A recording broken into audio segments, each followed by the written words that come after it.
Thank you for your protest. I hear you.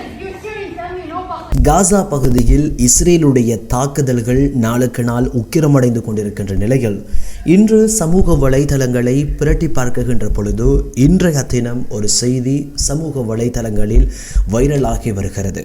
Morocco நாட்டைச் சேர்ந்த ஒரு சகோதரியினுடைய காணொளி தான் இன்று பேசு பொருளாக மாறியிருக்கிறது. அவர் மைக்ரோசாஃப்டினுடைய 50வது ஆண்டு விழாவில் இடம்பெற்ற ஒரு நிகழ்வொன்றில் தான் இப்திஹால் என்று சொல்லக்கூடிய மொரோக்கோ நாட்டைச் சேர்ந்த இந்த பெண்மணி அங்கு தலைமை அதிகாரியாக செயல்பட்டு வந்த ஒருவர் பேசிக் கொண்டிருக்கின்ற பொழுது அவரை குறுக்கிட்டு அவரை நேரடியாக அவருடைய பேச்சுக்கு எதிர்ப்பு தெரிவித்து அங்கு பேசியிருக்கிறார்.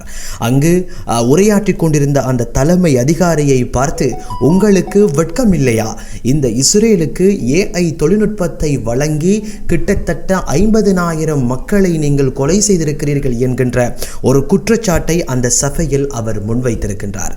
இதனை அடுத்து அங்கு இருந்த ஒரு ஊழியர் அவரை அப்புறப்படுத்தி அந்த நிகழ்வில் இருந்து அவரை வெளியேற்றி விடுகிறார்கள். இதுதான் இன்று அல் ஜசீரா ஊடகத்திலும் பதிவு செய்யப்பட்ட ஒரு மிக முக்கியமான ஒரு செய்தியாக பார்க்கப்படுகிறது. குறிப்பாக அண்மையில் AP செய்தி நிறுவனம் நடத்திய விசாரணையில் இஸ்ரேலிய இராணுவம் காசா மக்களை குறிவைத்து தாக்குதல் நடத்தும் முறை AI தொழில்நுட்பத்தை பயன்படுத்தி அவர்கள் மேற்கொள்வதாக தெரிவித்து ஒரு செய்தியினை AP செய்தி நிறுவனம் வெளியிட்டிருக்கின்றமையும் குறிப்பிடத்தக்கது.